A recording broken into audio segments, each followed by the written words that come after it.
What's good with the YouTube? You know, Big Flacco with a convict's perspective, and I'm smashing, dashing, sliding on through with a little bit of energy. Please hit the like, subscribe, comment, and do all those things to help support this channel, and hit that bell notification for future fire content. And as you can tell by the title and thumbnail, right, all this stuff that I've been talking about is basically from 2007 to like 2008, 2009, and things started to simmer down a little bit, right? Okay. But this is one of the incidents that happened in between, right? And it happened at Fci-Phoenix, right? And at that time, like I said, there was a lot of people who weren't taking actions right off the top when Skip sent out a lot of mandates. Now, there was another mandate that Rico had ended up writing up, right? And I'm going to say some words, no disrespect when I say these words, but this was what was said in the filter. He was describing the difference between a Sureno and a Scrapa. A Sureno was an individual from down south, Rico said. A Scrapa was one who tried to enforce his will upon you, pretty much trying to oppress you.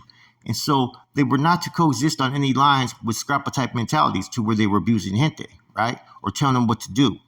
So even though Skip had sent out word to set it off everywhere, there was a time period where people were using what Rico said in that filter as a reason not to get off.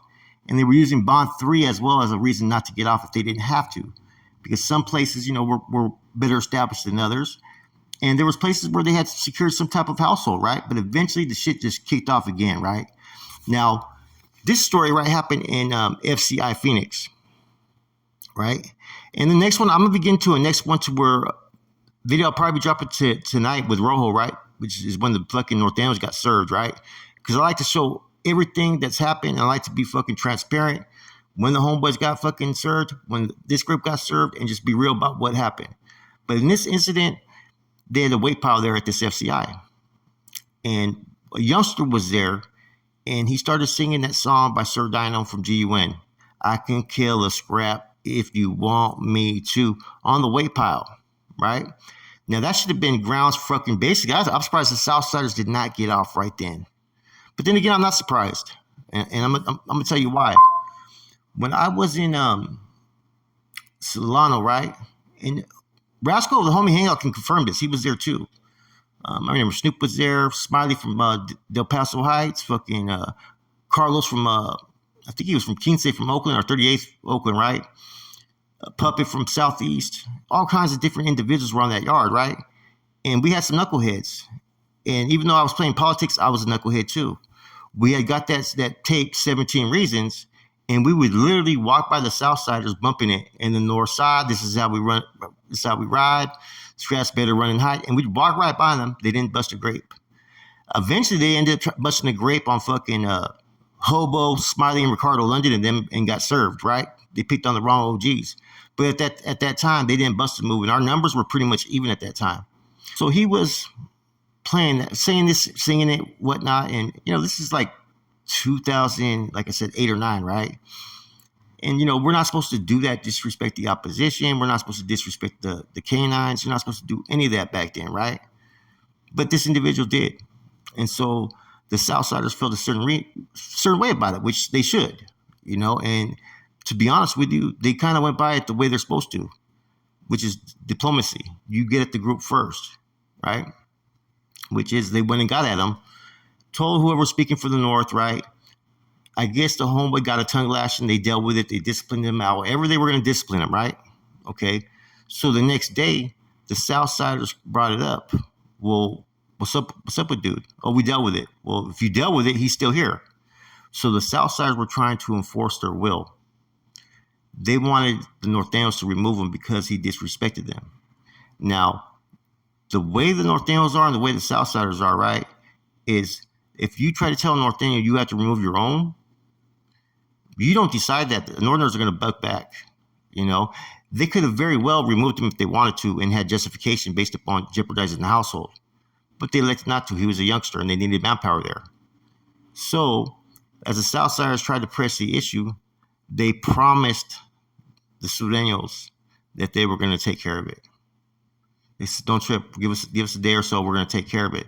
The whole time, they were plotting on fucking taking action towards the Surenos. So that's how they were able to catch the Surenos slacking on that yard, was based upon the false promises that they promised to, after the third conversation, they promised to deal with it. They said, give them a day or two. But all that did was give them time to prepare, get weaponry stock, you know what I'm saying, bring a bundle to the hole, and let's get busy. And that's exactly what happened. They rushed the Southsiders. The Southsiders did not see it coming because for a long time they had a good rapport. And no Northeno had did anything to disrespect the Southsider at that time. Now, what should have happened here? Man, it's a tough one, man, because in a lot of senses, he disrespected them first, right? But the Southsiders shouldn't have pushed that agenda, right? They should have realized it was a young kid and let this group deal with it the way they wanted to deal with it. This is the one incident out of all the incidents I have to say that, man, it should never even happen because this youngster should have been acknowledged and taught the basic household policies is not to disrespect any group. You know, that's the unfortunate thing. Like, I'm all for standing up for your people when they've done nothing wrong and someone's trying to oppress or take advantage of them or victimize them, right? Fuck it, let's rock and roll. But this dude kind of brought it upon himself and his people there, which is kind of unfortunate, man. You know, there's a lot of homeboys that are secretly going to feel a certain way towards people from the South Side, you know, and those conversations are usually kept quiet. Same thing with the Southsiders, you know, they're going to keep their conversations quiet. But at the end of the day, you're not out there disrespecting each other, and there is some type of common courtesy to be able to coexist. Now, bear in mind, there was those filters that were being sent out there to take off from Skip, and then Rico put something together after. Rico's kind of left people hanging. They didn't know what they were supposed to do. That's the one thing I will say, you know. And so people were using that not to take actions, which later on led to a few Nortenos basically getting victimized in certain institutions by not handling their business. But at this facility, like I said, they did have a good rapport. A lot of them had been there for a while, and you know the Nortenos were were never deep on any of these yards back then because they were spread out. I think on this one they may have had maybe the most 20 usually. So they had about 18 strong though, but there were some good dudes from there, you know. Widow from SAC, John from SAC, and a couple other cats that have done time in the Fed, so they knew what time it was there, you know. But each beat at that time was not really functioning on the same level of discipline and awareness yet. It's like the homeboys did what they could to establish it with the fucking means of manpower they had and the means of resources that they had. So each institution was operating differently. So like I said, they next day at yard. So as the Southsiders are going about their day and, you know what I'm saying, you know, enjoying, chopping it up or whatnot, you know, the soccer field is where it all happens. Everybody knows, you know.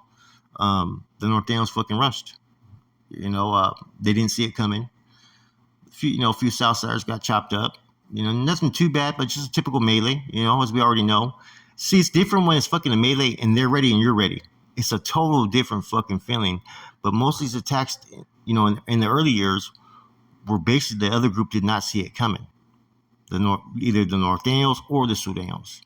And so that's always gave each group the upper hand. Whoever takes off first and the other side isn't prepared is usually going to become victorious because these melees do not go too long. And by the time everybody realizes what's going on, fucking the main targets are already fucking hit or the main threats. And whether people want to admit it or not, when you hit any one of these groups' main leaders, right, it takes a little bit of the morale of individuals, you know, the drive to fucking engage, you know what I mean? Especially when you're caught slipping. There's no other worse feeling than getting caught slipping. And I've been caught slipping on a prison yard. It is not no joke. You don't know if you're going to live or die. In any event, this incident happened, man, in the hot heat of Arizona. That's the thing that sucks, man. I cannot imagine being in a fucking melee afterwards, right? Especially if I'm part of one of these other groups. Because when you want to come in off the yard, you want to come in, or you want to get in the shade, you want to get in the shade. There was nothing worse than the fucking yard going down and being slammed down, and you're in the middle of the fucking sun. You have to sit there for fucking hours, man. Anyways, you know, thinking back to when we were walking that yard, right? Man, we set off a lot of shit over that, man. I remember fucking Smiley from fucking, I'm talking about with us. We did the same thing, but they didn't. I think they were pissed off, but I think they were plotting at the same time. We were fucking pushing that envelope because a lot of us wanted to get off at that time when we were in Solano. We just wanted to kick it off. And it started to a little bit. Fucking the one homeboy, Smiley brought one of them in the fucking cell. He brought a youngster in the cell, and he whooped on him, and he's grabbed him by the neck, and he's trying to tell the Southsider to say North Side. As he's choking him out, say North Side, right? And they went in the cell, and they did that without any fucking approval from the fucking chain of command. Then you had the homeboy Puppet from Southeast. They were in Building 4. Now there was a big Weddle Sureno that was there, and he was big. And Puppet was a little smaller, but man, Puppet fucking straight dropped him. You know what I'm saying? And I think that's what led to fucking them rushing Hobo and Ricardo London and whatnot were those two incidents because the homeboys started to do what they wanted to do on that yard a little bit. Because like I said, yeah, they would be got at, but they were trying to hide certain shit. And see, the thing is with homeboys is if they ever get off with another group or another individual, all they have to do is claim I felt threatened, and ain't no homeboy have shit to say about that. As long as nobody's saying that he fucking did this and did that, someone fucking calling you out, what's cracking? That's a threat. You can get off. You know what I'm saying? Someone invading your space a little too close or talking shit, that's a threat. You can get off. So a lot of times, I think that certain homeboys were trying to instigate the things that they were doing, like singing the rap songs and shit, right? And maybe in Arizona, maybe those homeboys at that time that were on that yard, maybe they wanted to kick it off. Maybe they wanted to go to another institution. Maybe they didn't like the heat. Who knows, man? Like I said, a lot of stuff happened during this time frame. This is all between basically the timeline between 2007 to 2009. Now, the next story I'm going to be talking about is what happened with the Bisas and I think it's SCI Hairlawn, right? And this is going to be a good one because there's a lot of stuff that happened before this, right? But basically, the homeboys pretty much, the Bisas fucking gave the homeboys the business. The homeboys tried to hang in there for a minute, right? Because the Bisas fight a little different. But eventually, man, when you're on a yard, man, the Bisons are the deepest carve. They're like 400, 600 deep on most yards. They're the deepest of all of them, right? And we're going to explain how this happened. And it's kind of similar to the situation with Fci-Phoenix, except for they asked, Nortenos didn't honor, so the Bisons acted. With that said, your boy Flaco, Conflicts Perspective, I'm gone.